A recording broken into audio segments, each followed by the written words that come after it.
এসেছে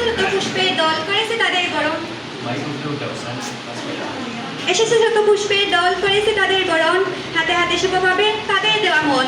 বিশাল এই পৃথিবী যে সৃষ্টি হয়েছে সব, সেই সৃষ্টির বরণে আজ হচ্ছে কলরব। মঞ্চে উপস্থিত আমার শ্রদ্ধেয় শিক্ষক শিক্ষিকাবৃন্দ ও অতিথিবৃন্দ, নবাগত শিক্ষার্থীবৃন্দ, সবাইকে জানাই আন্তরিক অভিনন্দন ও সালাম। আসসালামু আলাইকুম ওয়া রাহমাতুল্লাহ। এসো হে নবীন, এগিয়ে চলো অবিরাম, অন্তহীন ভোরের প্রথম সূর্যের আলো, স্বপ্ন ডানা মেলে জয়ের অগ্নি হৃদয়ে ডালো। হে নবাগত শিক্ষার্থীবৃন্দ, ঐতিহ্যবাহিনী এই প্রতিষ্ঠানে তোমাদের স্বাগত জানাই। তোমাদের জীবনের গুরুত্বপূর্ণ একটি স্তর পার করে শিক্ষার আরেকটি গুরুত্বপূর্ণ স্তরে এসে উপনীত হয়েছে। শিক্ষার এই স্তরে তোমরা পাবে জ্ঞানের নতুন আস্বাদন। আজ থেকে তোমাদের জীবনে আরেক নতুন অধ্যায় শুরু হলো। হে আলোর সন্ধানীরা, তোমাদের চারিদিকে অনন্ত আলোর খেলা করে। এই অনন্ত আলোর মাঝে সবচেয়ে সমৃদ্ধ হলো জ্ঞানের আলো। তোমরা সেই আলোর জগতে নতুন এক অভিযাত্রী।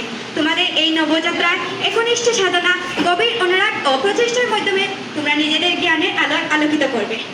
হ্যাঁ নবীন সাধকেরা, আমাদের এই শিক্ষা প্রতিষ্ঠানে লেখাপড়ার পাশাপাশি একজন শিক্ষার্থীকে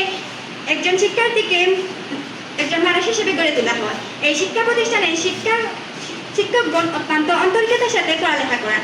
বিশেষ করে আমাদের অধ্যক্ষ মহোদয় অনেক বেশি আন্তরিক ও দায়িত্ববান। আমাদের শিক্ষা প্রতিষ্ঠানে বিশেষ কিছু নিয়ম ও শৃঙ্খলা রয়েছে। আশা করি তোমরা সবাই সেগুলো মেনে চলবে। এবং আমার নবীন শিক্ষার্থী ভাই বোনদেরকে উদ্দেশ্যে বলছি, দেশ ও দেশের কল্যাণে সবাই নিয়োজিত করে বলে আমি আমার সংক্ষিপ্ত বক্তব্য এখানে এসেছি। আল্লাহ হাফিজ।